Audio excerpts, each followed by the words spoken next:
It's my pleasure to be here this evening to ask you to join together with me to welcome Les Brown for his third in a series of 4 classes. Les is one of the most inspiring motivational teachers in America today. When I heard him 3 years ago, it actually brought tears to my eyes, and I rushed one of my sons over afterwards to introduce him to Les. And my feeling was, every young person in America needs to hear this man. Because if you could start them out young, learning the kinds of ideas that he can put across so beautifully and so enthusiastically and so from the heart, it would change America.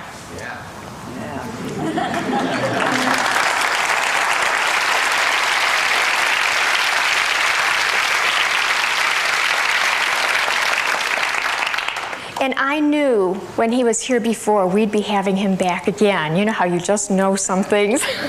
And so I'm just thrilled tonight to introduce to you Les Brown.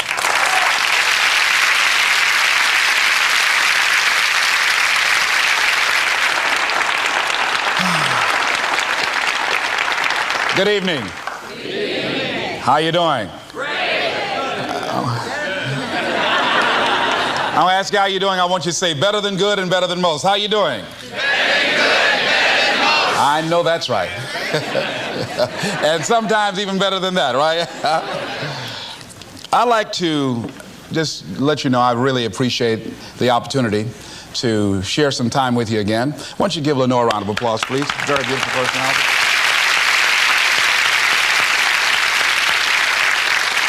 I'm very, very supportive of this ministry. I think that Jack Boland is ahead of his time, and the people here who show a level of concern in terms of empowering people and helping them to develop the skills that are necessary to navigate through some of the treacherous waters of life is something that's very much needed. This evening we're going to be looking at how to get unstuck. I think some of you know what I mean. Sometimes we have to ask ourselves, what's using my life? Heard a guy give a lecture one time that says, we are today what we were when. And he was talking about the fact that we, to a great extent, behave, think, react because of some previous experience that we've had. One of the things that we know about life is that it is always changing. Sometimes you're up. Sometimes you're down. Sometimes things go real well, and sometimes they don't. Sometimes you're happy, and sometimes you're sad. Now that's that thing called life.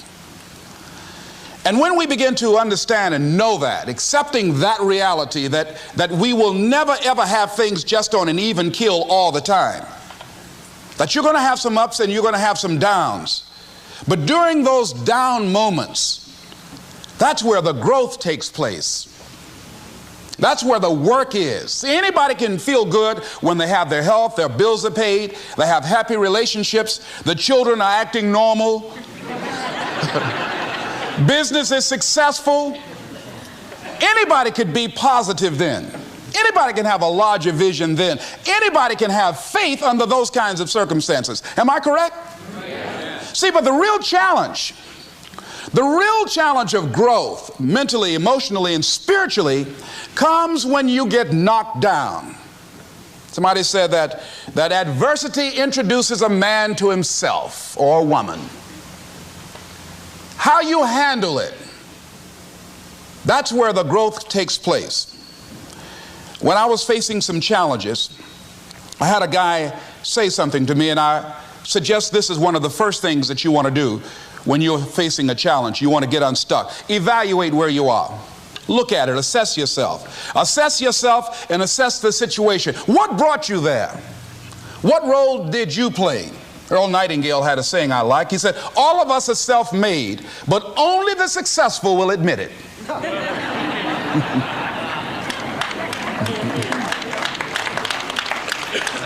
What has brought you to this point? What did you learn from it? Are you learning anything? Or are you doing it over and over and over again? Somebody said that insanity is doing the same thing in the same way, expecting a different outcome. Are you going through it, or are you growing through it? Are you bigger and better because of it? Because it's not going to leave you until you grow through it. I was going through a major challenge in my life that was wearing me out, that was using me. And one of my students told me in a class that I was teaching, Lessons in Truth, she said, Les, until you handle it with grace, it will stay in your face. And it stayed there a long time. The challenges of life. How do we get stuck? A friend of mine went through a divorce. My best friend. He had a wife that did not love him as much as he loved her. It was his first real true love. He was a very religious man. Did not believe in divorce. He made a mistake. And he paid for his mistake with a lot of pain, a lot of tears. And there came to a point where he knew he should have gotten a divorce. But he was stuck. He was stuck in something called revenge. He said, she's made me so miserable, I'm going to pay her back. He was stuck. And he stayed in there longer than he should have because it began to attack him. It began to affect him psychologically. And as a result of that, when he eventually did get a divorce, he took that same attitude to other relationships, looking for something to go wrong. He was burned so badly, he did not want to risk pain again. He was going in relationships trying to avoid pain. When it became too close, he would do something to make sure the relationship did not work. He would always try and find something wrong with the person because there are no perfect people. So if you look for it, you can find it. He was stuck in revenge. Another friend of mine, working on a job, loved the company very much, expected to retire there. And one day they called him in the office, asked him for his badge and identification, called the security man up, walked into his desk, told him he was fired and he had to leave then. He was devastated. And if you came anywhere near him, he will tell you his story, as we all have stories. Even when he got a job, he went on the job telling anybody who would listen how they fired him unjustly. And he always ended with, it wasn't fair. Life isn't fair. Life just is. It's not fair that birds eat worms, and they do. So we can't even deal with what's fair. But he's stuck in the fact that it's not fair. I don't deserve that. They were wrong. I used to be a state legislator in Columbus, Ohio. During the break, we used to go out on the front lawn of the Ohio legislature, at the Capitol there, and observe people as they came by. There was one particular person that all of us knew. The children, adults, everybody used to pick at him when he came by. We called him Chicken Man. He had a feather in his hat. He had a toy chicken on top of his car that he would drive around the area in downtown, blinking his lights and occasionally blowing his horn. When he got out of his car, he would walk downtown with a baby carriage with two little baby dolls in there and a picture of a woman. And when you say something to him or came near him, you would hear him making the sounds of a chicken. All of us used to laugh at Chicken Man. We didn't know Chicken Man's story. Chicken Man woke up one morning around 3 a.m. and his house was on fire. He panicked and he got out of the window and left quickly, only to get outside to hear his children and his wife screaming for help. He ran back to the door to go in to save them, and the flames were too hot, too awesome. He tried to get in, he couldn't get in. He was desperate, frantic.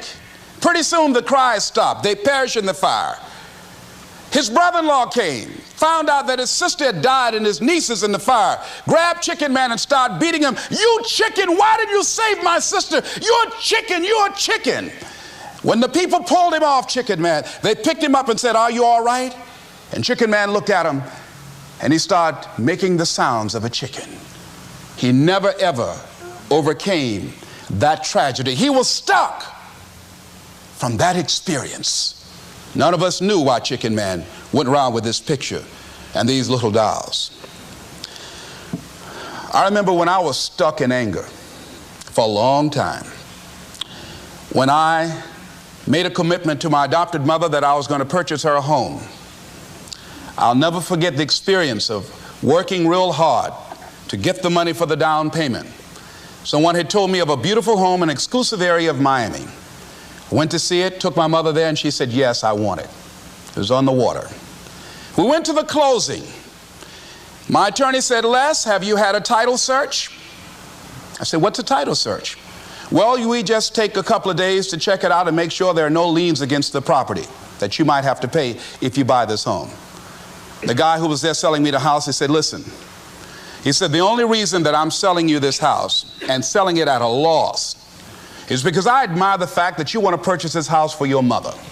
I have another guy who will give me substantially more money, but I like you.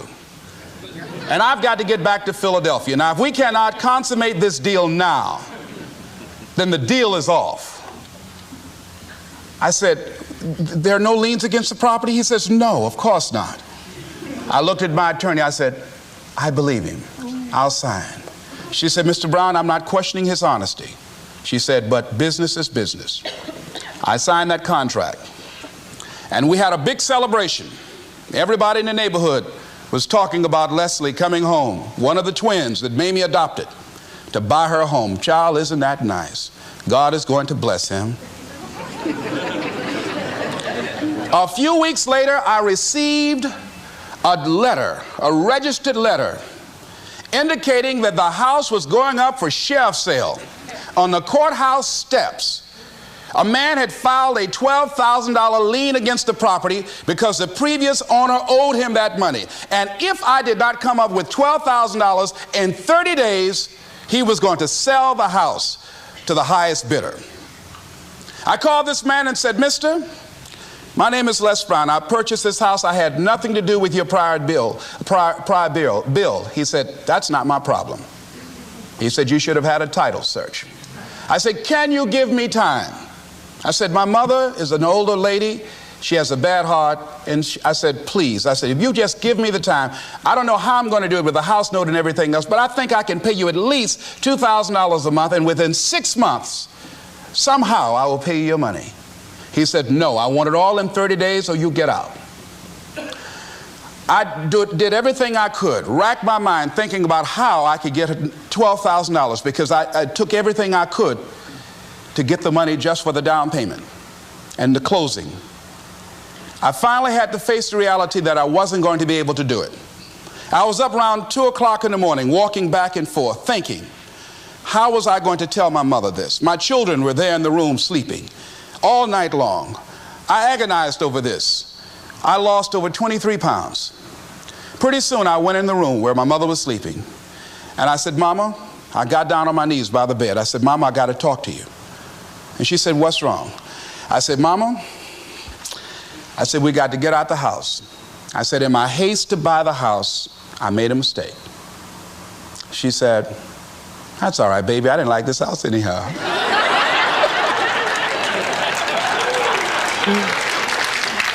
I said, Mama, you told me you loved it. I brought our friends out here to see it. She said, you know I have arthritis in my knees, and I don't like going up the steps, but I knew it made you happy. You loved it so much. I said, Mom, I've lost 23 pounds agonizing over this. Well, we had to pack up and go back to the old house down the street from Northwestern High School in Liberty City. All those neighbors who came out and saw us leave, those neighbors were there as we were coming back. We went in the house, the roaches were playing cards saying, come on in and take a hand. I was wiped out. I was embarrassed and humiliated. Words cannot encompass the symbolism of what I felt. I remember when I was unloading the furniture and I began to cry. My sister came by. You know you didn't have any money to buy no house, Mr. Big Time. Had hadn't given me a quarter. You know mama got a bad heart now, y'all, back where you belong. As I was crying and my head down, taking furniture in, my mama said, hold your head up. I said, Mama, I just feel so bad about this, Mama. She said, hold your head up and dry your tears. You have nothing to be ashamed of. And I did, as we unloaded that furniture in that house. For several weeks, I was numb. I was immobilized with anger. If I had seen that guy, I was thinking about flying to Philadelphia. I had all kind of dreams about him. And I didn't want to hit this guy here. Hitting would have been too good for him. I just wanted to just grab him and just bite him. They'd have found him. They say, well, we found this guy just chewing on him. Beating would have been too good for him. I'd have just bit him every time he... I'd have been like a Doberman pincher. Yeah? God would have said, I thought I made everything, but I don't know where this came from. I was reading a book on forgiveness. And they had a line in there that says, forgive and grow. I had to let that luggage go. You see, your mind is, you know, when you go into a service station to get gas, you don't go in there and just start pumping. When you push the lever up, it clears the previous bill. By the same token, if you want to begin to move, you've got to clear your mind of all the unnecessary luggage and baggage that's weighing us down. I couldn't move. I couldn't think about what am I going to do to get out of this situation, because I was so concerned about what happened and what he did to me and how bad it was. I was so stuck in that I couldn't even focus on what I should have done. Feeling sorry for myself and angry, and none of that was taking me anywhere. So pretty soon I learned through effort, made a conscious, deliberate, determined effort. I had to let it go. I had to forgive it. Let it go and begin to focus on developing myself. And I say to you, you're going to have people to do things to you. Things are going to happen to you. And the most important thing to do is to harness your will and let it go and move so you can grow, so you can get on with your life. It doesn't matter about what happens to you. What matters is, what are you going to do about it? Amen. What are you going to do now, Les? Huh? How long are you going to tell everybody at the bus stop and anybody who would stand and listen to you? How long are you going to repeat the same thing over and over and over and over and over again? How many times do we have to hear that? Don't go around telling people what your story is. Everybody has a story. 80% don't care and 20% glad it's you.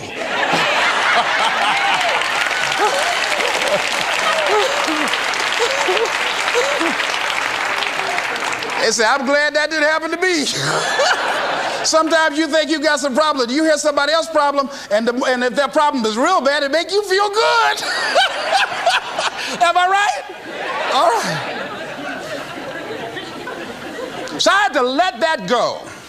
All of us got stories to tell. Chicken Man allowed his tragedy to destroy his life. All of us have experienced some tragedy, and if we haven't, we will. And you can either let it destroy your life, or you can build upon it. You can permit it to let it hold you down, or you can decide, I'm not going to let that happen to me. I'm bigger than this. Make a declaration to yourself. Declare all-out war that you're going to get out of this rut. I don't care how good you are. I don't care how talented you are. I don't care how much you work on yourself. There are some times when things aren't going to go right. They just are not going to go right. There are times when anything that can happen will happen. Murphy's Law will be knocking at your door. Why? I don't know why. That's called life. And you have to deal with it. Sometimes your life will be in a slump, just like sports. Some of the best shooters can't hit baskets different times in games. They get in a slump. Do they sit on the sideline and say, I just didn't hit a basket today? No, they continue to execute. I suggest to you that if you are facing a challenge, don't stop. Stay busy. Work your plan. Continue to do those things that you know that work for you after you have evaluated yourself in the situation. Continue to move. Stay busy, stay busy, stay busy. Repeat out to me. Help somebody. And help yourself. Because what you give is what you get. Find somebody that you can help so you can forget about you for a moment. See, sometimes the best thing to do is to be. Sometimes you have to just back up and go within yourself. A bow and arrow, you can't take a bow and just push it out an arrow. You just can't push the arrow out. You have to pull it back and then release it. Sometimes you have to back up and go within and pray and meditate and recharge your batteries. Go away, clear your head, and then come back and look at it from a different vantage point. Don't operate while you're under the spell or the effect of what's going on. Next thing is that you've got to activate the thinker in you. Don't allow your emotions to control you. We are emotional, but you want to begin to discipline your emotion. If you don't discipline and contain your emotions, they will use you. Your mind goes on automatic, just like a God. You know, I loved reading the book called As a Man Thinketh by James Allen. He uses the analogy of the mind being like a garden.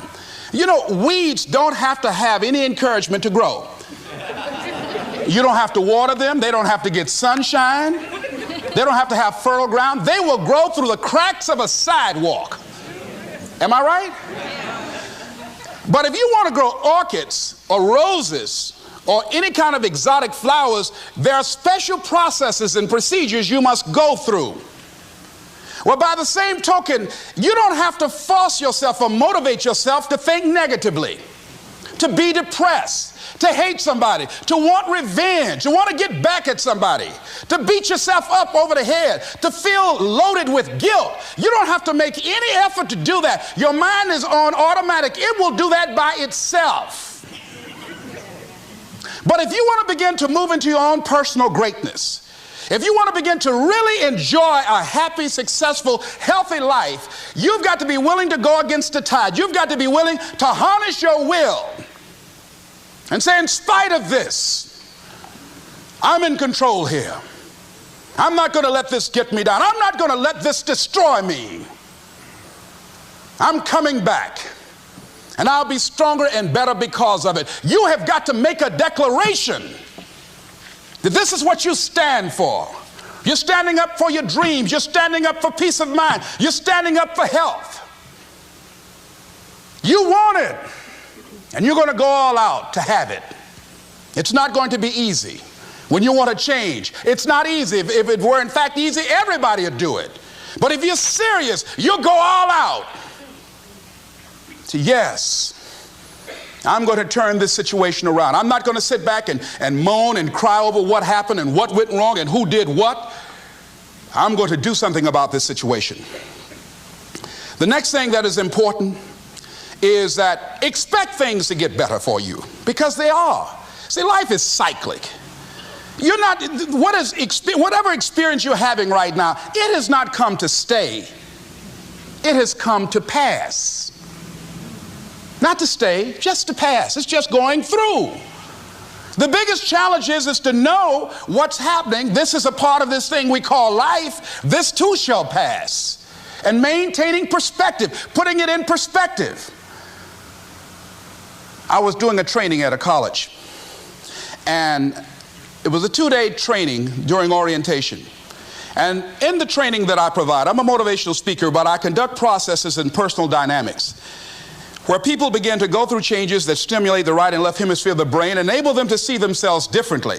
I conducted this particular simulation with these young kids, 17 and 18 years of age, so that they would begin to see how they make decisions and how they would survive in this particular simulation process we gave them. We had them to do it individually and then collectively. Over 30% of them wrote down as their first option, in order to survive, they would commit suicide. First thing they wrote down. Suicide among young people has increased 300%. Over 5,000 will successfully take their lives this year. Why? Why did they do that? I said, I was so shocked. I said, what do you mean? Well, at least we would not suffer. And then they had the nerve to write down all of the other things they were going to do after they committed suicide. say, listen, Kadumbo. No, when you come up with a permanent solution for a temporary problem, that's it. Game's over. That's it. You're not going to do anything. Anybody wrote suicide at the top, you can put your pencil down. See, a lot of us, because of our limited vision of ourselves, a lot of us who begin to focus on problems and enable them to overwhelm us, we begin to think that we have no options. We begin to believe that there's no way out. Repeat after me, there's always a way. Where there's a will, there's a way. Shake somebody's hand on your right and left and say, I'm unstoppable.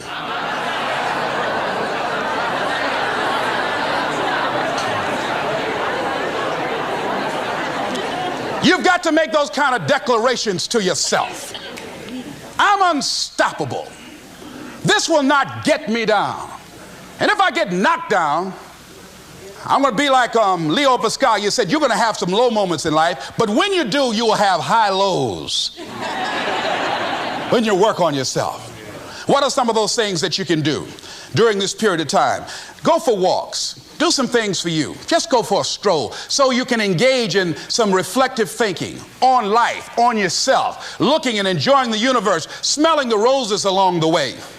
Listen to upbeat music, music that inspires you. I have oldie but goodies. I have strategies that I engage in to recharge my batteries. I'm preparing for that because I know things are going to happen that I cannot anticipate. A very good friend of mine died the other day. I had a program for myself. I have books that I read that inspire me, tapes that I listen to that fire me up. Because you're going to have sometimes low moments when you won't want to get out of bed. You just want to stay there. At times you won't want to come out the house. At times you'll be feeling bad and don't know why. What's wrong? I don't know. Just leave me alone. Why did that happen? I don't know. It's called life.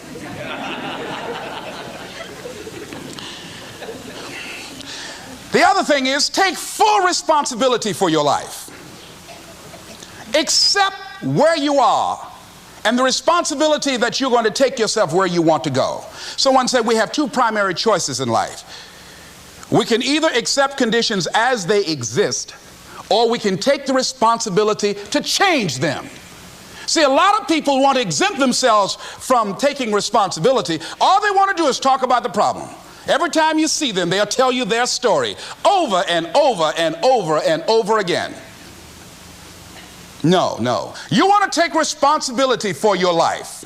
I got me here, I can get me out of this. And I'm getting out. I'm not going to be a volunteer victim. George Bernard Shaw said there are two kinds of people in life. You know, he said those that make things happen, those that watch things happen, and those that don't know what happened. And he said the people that get along in this life look around for the circumstances that they want, and if they can't find them, they make them. They create them. So part of beginning to get unstuck, you've got to decide that the behavior pattern that you have adopted doesn't work for you.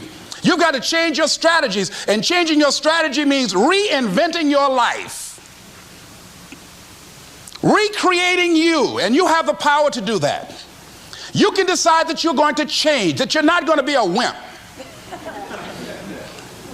You can decide that you're going to stand up to life. You can decide that I'm going to live each day as if it were my last. You have the power to make that decision.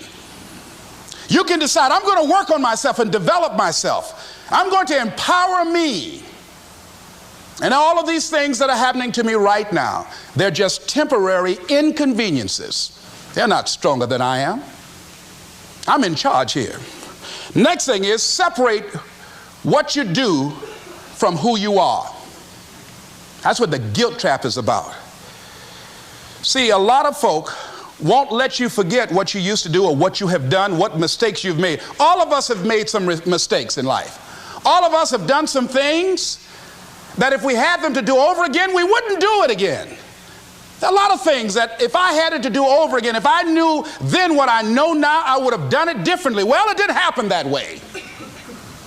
And that's what you call life. I didn't do it like that. Oh, you don't want me to live that down? on, how you want to keep on putting that in my face about what I did. Guess what? I'm not interested. That's what I did then. Won't do it today, so you are picking on an innocent man. Hello.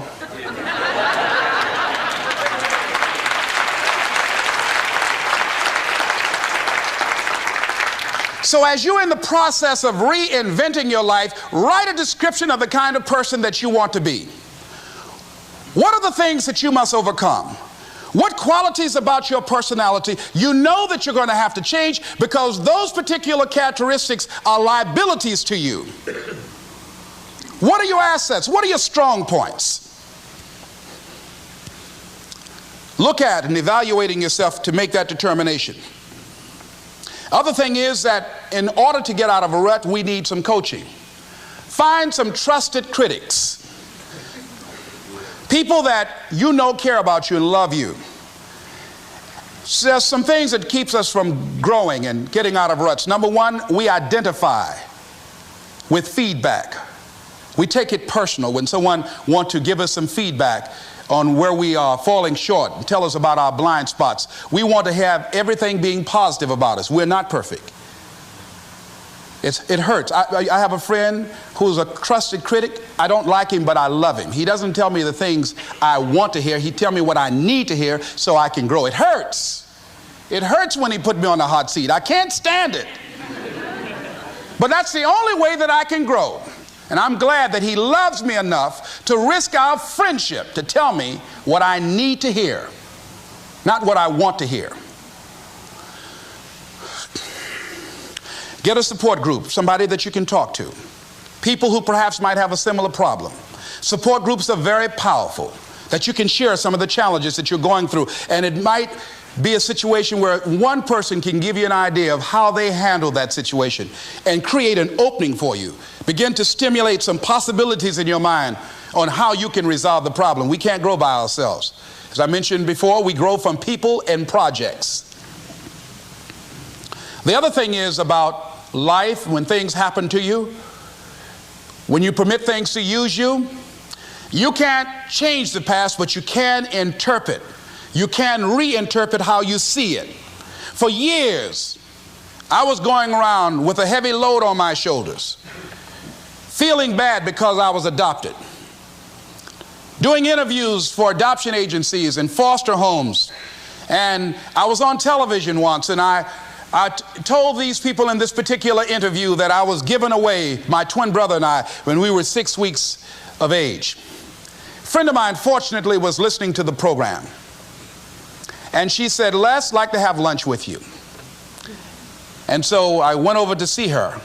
She said, when a woman carries a baby for 9 months, feeling that life movement in her, it's automatic and natural for her to learn to love that baby, to expect it to come here when she bears the pain to bring it into the world. Your mother, Mamie Brown, when she came in to adopt you guys, she didn't go through that process. She looked at whoever your biological mother was and said, I'll take him. You weren't given away less. You were chosen with love.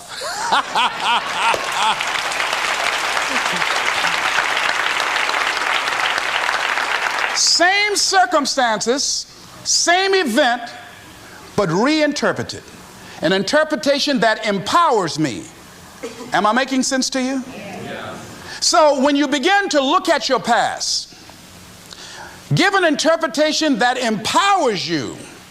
That's where I used to be. That's not where I am now. I'm growing. Now I want you to think about, in your mind right now, think about some particular event or act in your life that you feel very bad about, that you really regret that took place.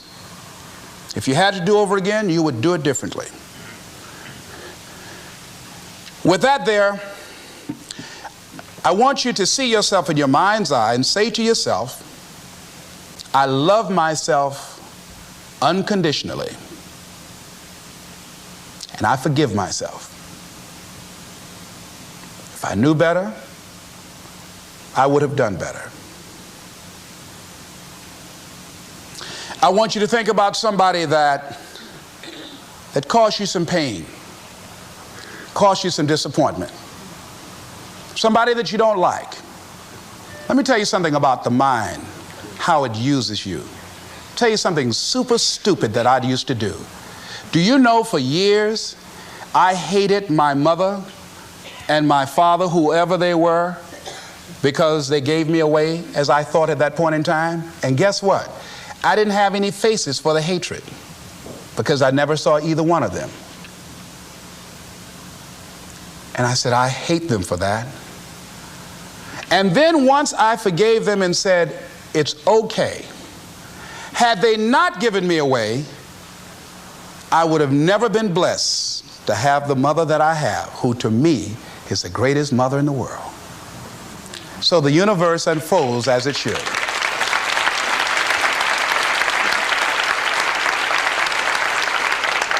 But when I went through this process, saying forgive them, I remember in my mind as I was trying to picture these people, I had two individuals in my mind standing there with no faces because I didn't know how they look.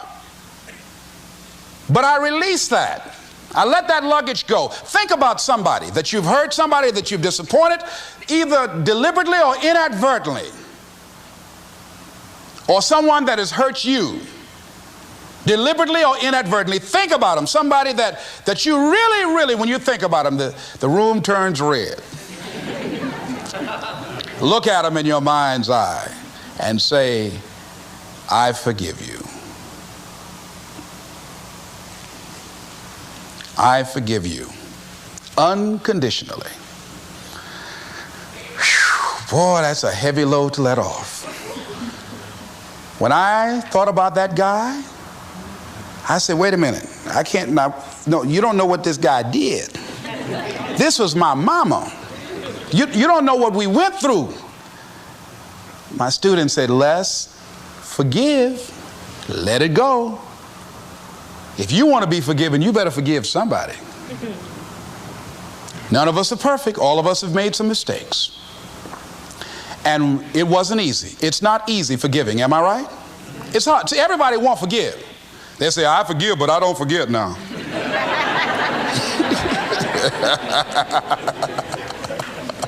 Let it go so you can grow. Let's get a little demonstration here. Throw it up on this side here, right? Demonstrate it like this. Let's go. I throw away negative thoughts. Revenge. Guilt. Anything that's been holding me back. Now with that right hand, let's bring something in. I bring in love. Peace of mind. Good relationships. Whole lot of money.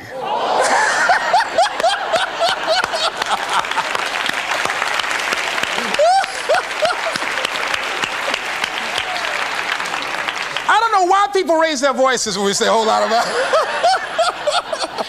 I mean, they get serious too, you know what I mean? And usually people don't use one hand, they use two hands. They try to borrow somebody else's hand, you know?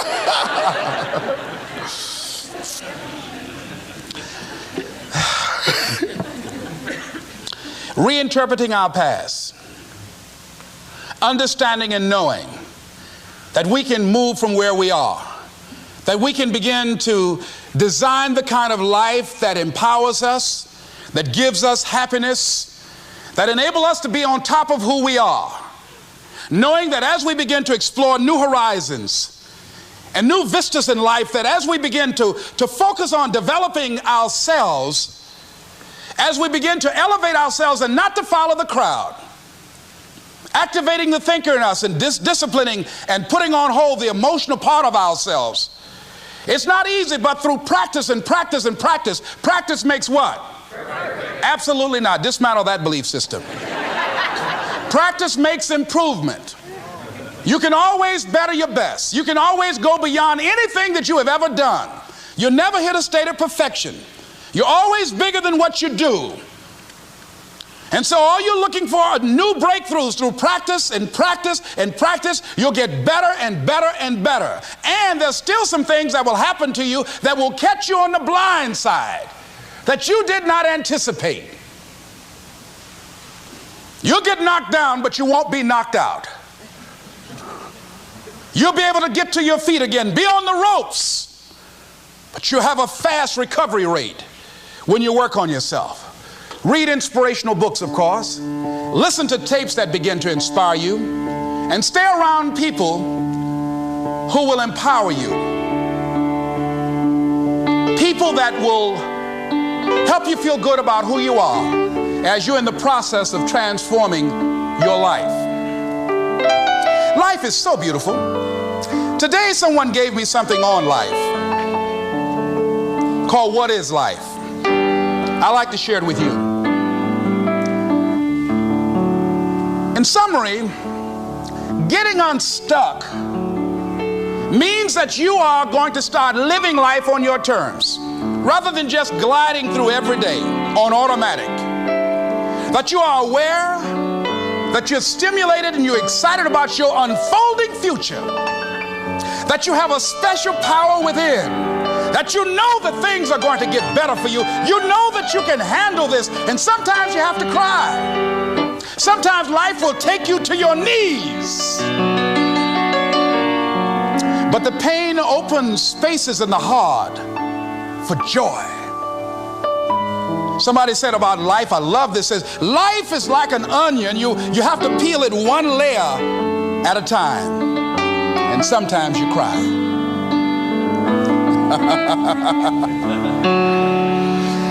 This author said about life, life is a challenge. Meet it. Life is a gift. Accept it. Life is an adventure. Dare it.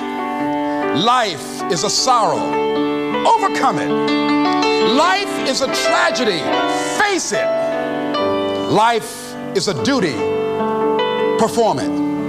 Life is a game. Play it. Life is a mystery. Unfold it. Life is a song. Sing it. Life is an opportunity. Take it. Life is a journey. Complete it. Life is a promise. Fulfill it. Life is a beauty. Praise it. Life is a struggle. Fight it. Life is a goal. Achieve it. Life is a puzzle. Solve it. Isn't that beautiful? I love that.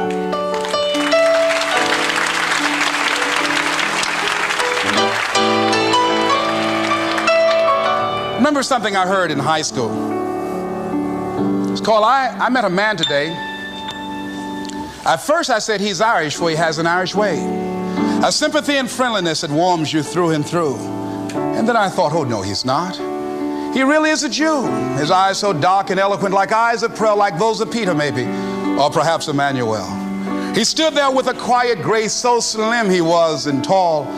I knew he was an Englishman and not a Jew at all. And yet his skin was very fair, a Viking he could be, such as those who cast their ships against the sea. His hair was dark with the mist of India, Japan. His courtesy was China's own, his dignity Iran. I met a man today and he was marvelously fair. He really was a child of God, and he came from everywhere.